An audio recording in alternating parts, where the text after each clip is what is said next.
Okay, hello everyone. Again, it's farming with me, George. All right, so I wanted to do a little video today, a little bit on about things that I do around here. Then I have this tractor. It's a Massey Ferguson, 1739E. You can see that, yeah. And these numbers here, the 39. That's about the horse. This one is actually about 39 and a half horse. They call it a 40, but it's 39 and a half.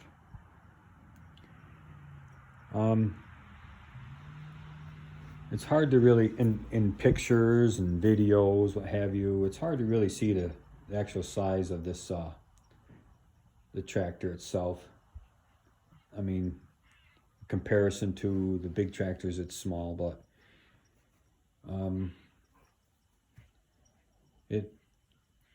it's actually a fairly good sized machine, and it does a really good job. I was just on the phone with CNY, where I bought it from. That's where I bought it. And for some reason, the tractor will drop in RPMs. This is a fully analog tractor. Put the seat back down. It's actually pretty nice. You can see, and then it has to go through its cycle, and you can start it. But it will drop in RPMs unexpectedly, and so I've changed filters on it probably 3 times. There's a filter, and I don't know if you can actually see this one, but to me it was a poor design by Massey Ferguson. Let's just see if I can get down here, and I do like the fuel tank down here. You can easily fill it, but under here there's a filter. Let's just see if I can do this. Ouch. Okay, it is right there, if you can see it.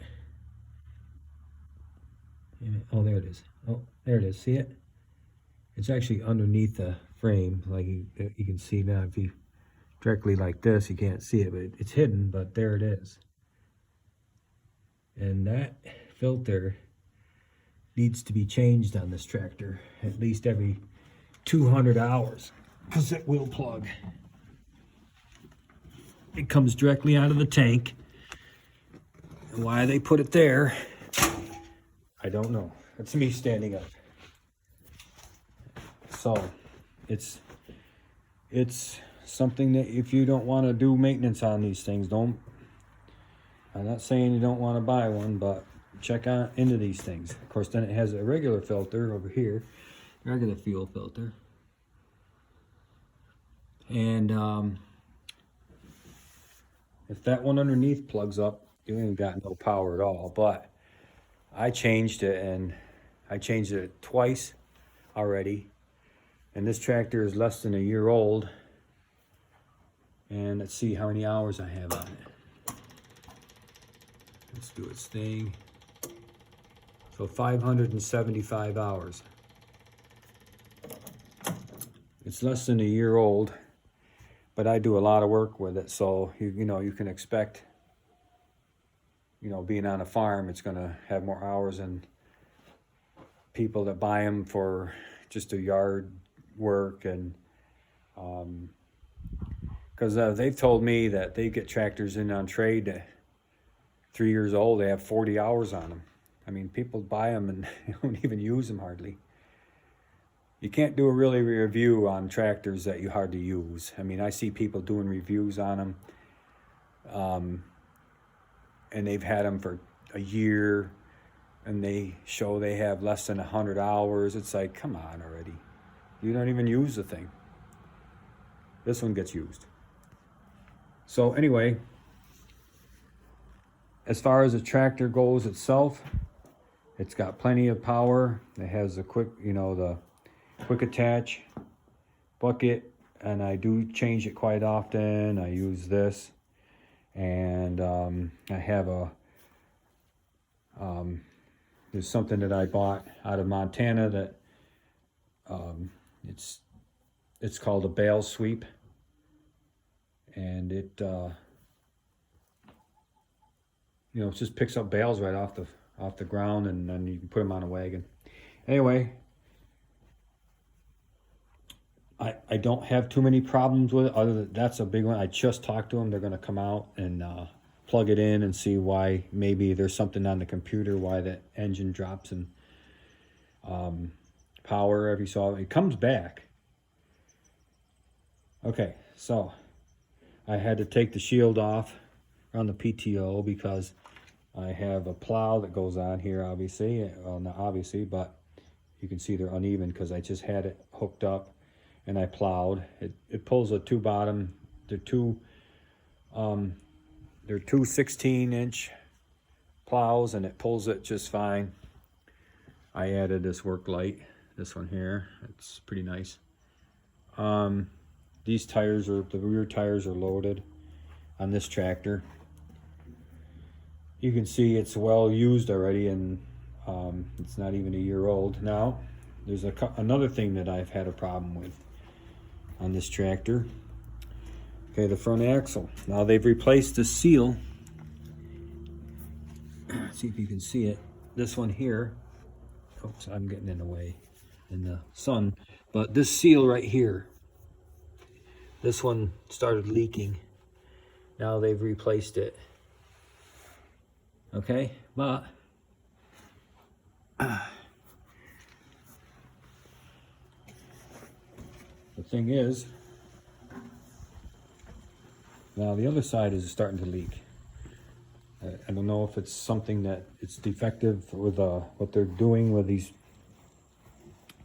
You can see on this one, it's getting around. There's oil around it. Let's see if I can see it better on the other side. Oop, here's my face. But you can see that it's starting to seep out there as well. So they're gonna do this side too now. But I can't. I'm not gonna bash this tractor because of those, because things happen. I use it pretty heavily. Just the way it is. It does a good job. I mean, I use it every day. Sometimes more than others. I plan on cutting my hay with it this coming year in 2021. I'm going to cut it. I'm going to show you the sickle bar mower I bought for it. So we're going to actually put hydraulics to the rear. I don't know how we're going to do it yet, but my chickens are going crazy, and the chicken coop is actually right through that door and on the other side of that wall. It's a big chicken coop in there. But anyway, that's what I'm going to do with this tractor, because I have hay binds, disc bind, and I can use my 706 cut hay. But this mower it's a pull behind mower, a 455 New Holland. Just pull it behind the tractor. But it has a PTO on the back of the mower itself where I can hook my single row tedder up to it.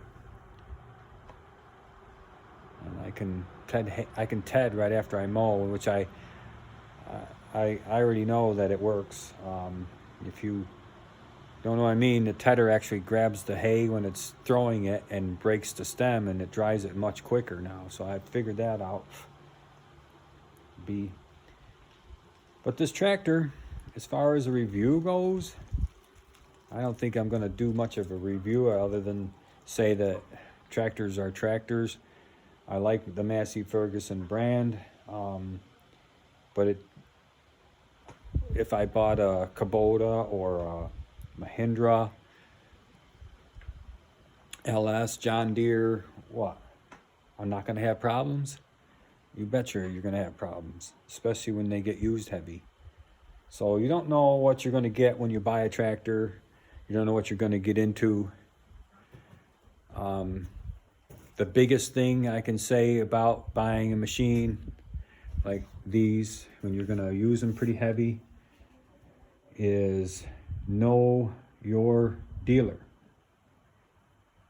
If the dealer doesn't work with you, you're screwed, because these things are expensive and they will run you lots of money when they break down. So know your dealer. If the dealer you're buying it from isn't going to work with you, is always putting you off, you're not going to get anywhere. You're going to be in trouble. Now this dealer, this is a good dealer. I live in upstate New York, and they're in Cortland. I just called them. They're going to come up and they're going to take care of it. That's service. So to me, that's good service, and you have to have service. Otherwise, you're just spinning your wheels, in other words, with these tractors. And I don't know. I don't see many reviews on like a comparable 40 horse tractor with a John Deere or Kubota. I don't know. I don't really watch that many videos, but I do watch some on these Masseys because I have one. And I see reviews, and there are people who really like them, and there are people who have some problems here and there. And like I am, I have a few problems, but if they can be taken care of, you're doing okay. Because like I said, if you buy a John Deere, or I don't care what brand it is, you're going to have problems. No matter what. You buy a car, a pickup truck, or a big rig, you're just buying something, and the next thing you know, you're like, oh man, this happened. It's like, it just happens. Things are defective. We as humans, we have problems. We're not perfect, and the people who build these things aren't perfect. So it's the way it is. Anyway, I'm going to go take this over to where I have my mower, and I'll show you the sickle bar mower I bought.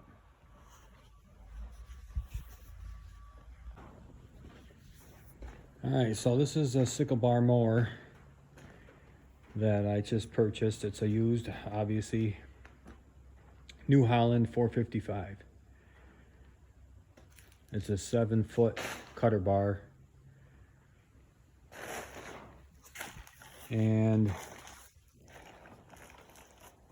everything is functionable. I have two new plates to put on it for the cutter, the knife itself. These bars have to go in here. They're down in there. They have to be replaced. They're old and broken. But I have the new ones here. It has a pretty nice new belt on it. This one, when it's in the field, I'm going to put it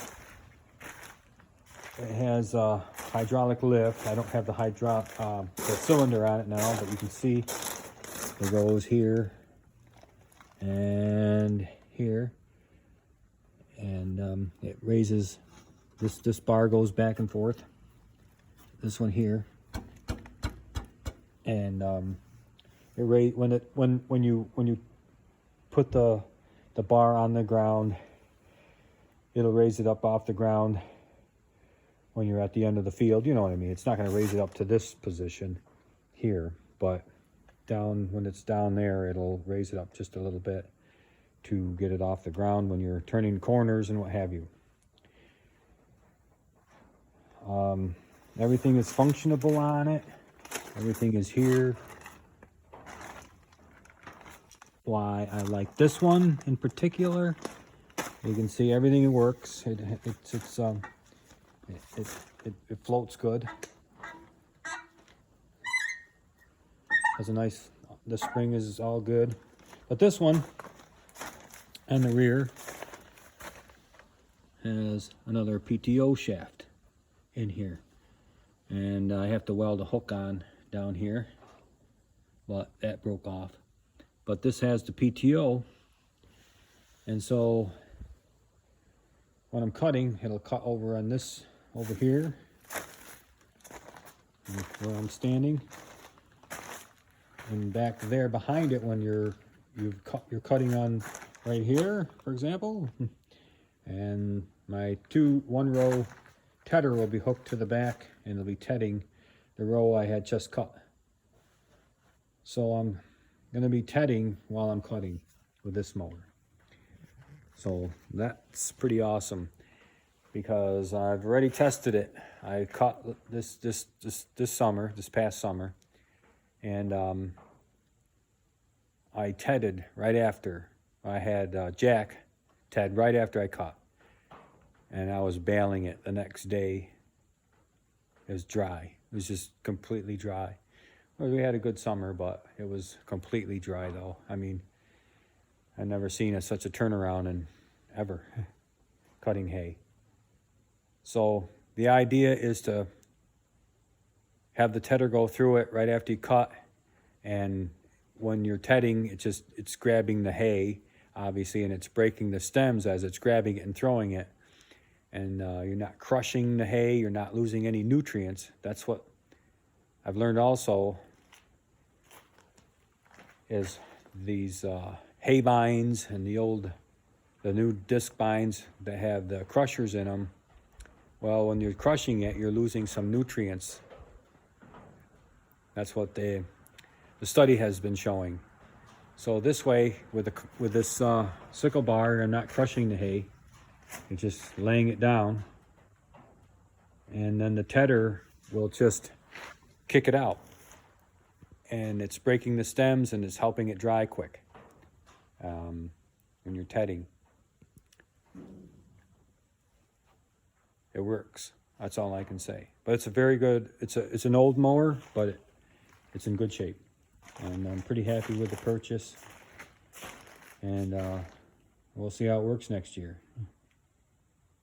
And over here, you can see some of the round bales I did this year. A lot of them. You go 3 deep to the wall over there, but there's quite a few in here. But this machine right here, right in front of us, is my mini round baler. My 3020.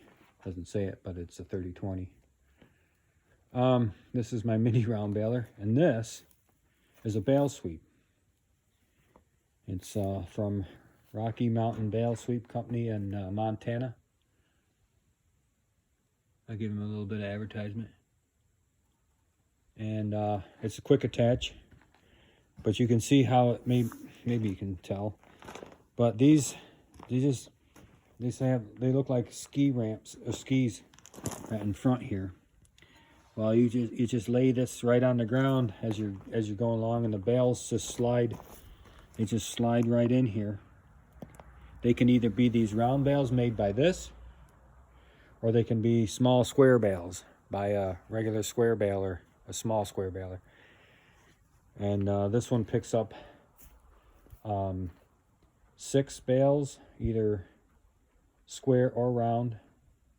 And then you can just, operate your bucket or your loader, and it just picks them up right off the ground, and you can either just put them on a wagon, or you can just bring them to wherever you're going with them and drop them off by tilting it. It just tilts right down, and they slide right off. Works pretty well.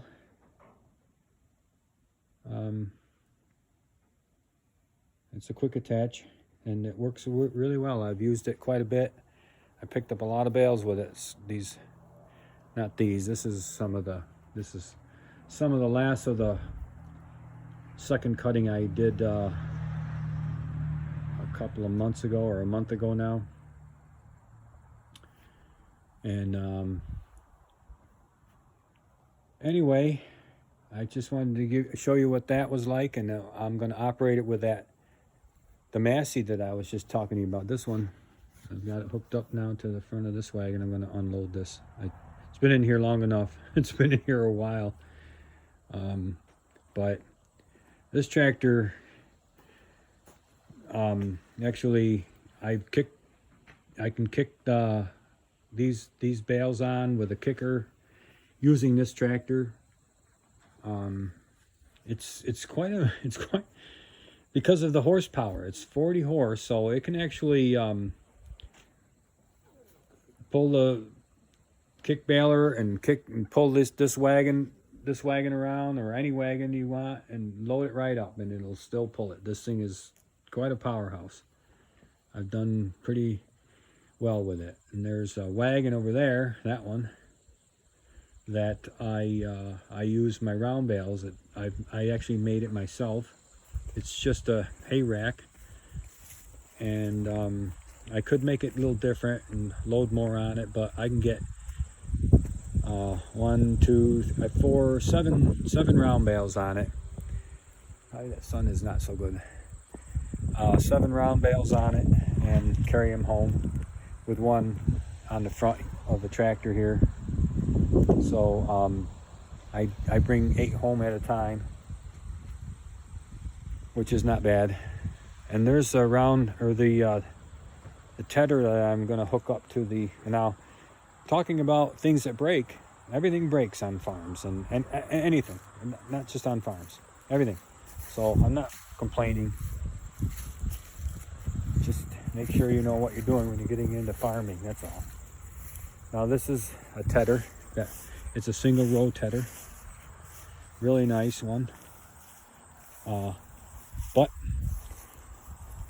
Jack was tedding with it not too long ago, well, the last of our hay, and you can see some of these are bent up now, because what happened was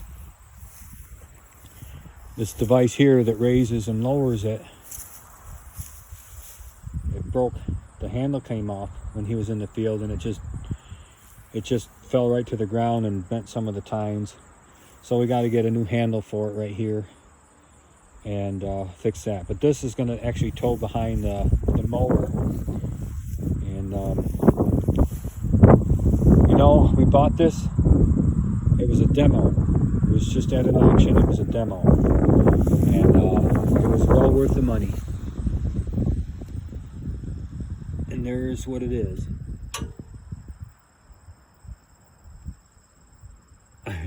It's a mower. I never heard of it, but whatever. It does a good job, and it works really well. I'm glad I got it now. At first I'm like, well, it was new and it was cheap at the auction, but it was a single row tedder, and that was kind of a, you know, like a single row. But now that I have that sickle bar mower, I'm glad I got it, because it can do the single row that's directly behind the tractor, behind the mower. I just got to get it fixed. But talking about things that break, there you go. Oh, you're just driving along and things just break. That's what happens. So that broke. We were done with hay almost anyway, and I have a 2-star tedder, or 2 double row, a 4-star tedder I should say, and I just finished the season off with that one, and that one got parked there, and that's where it's at, and that's going to get fixed up, and we'll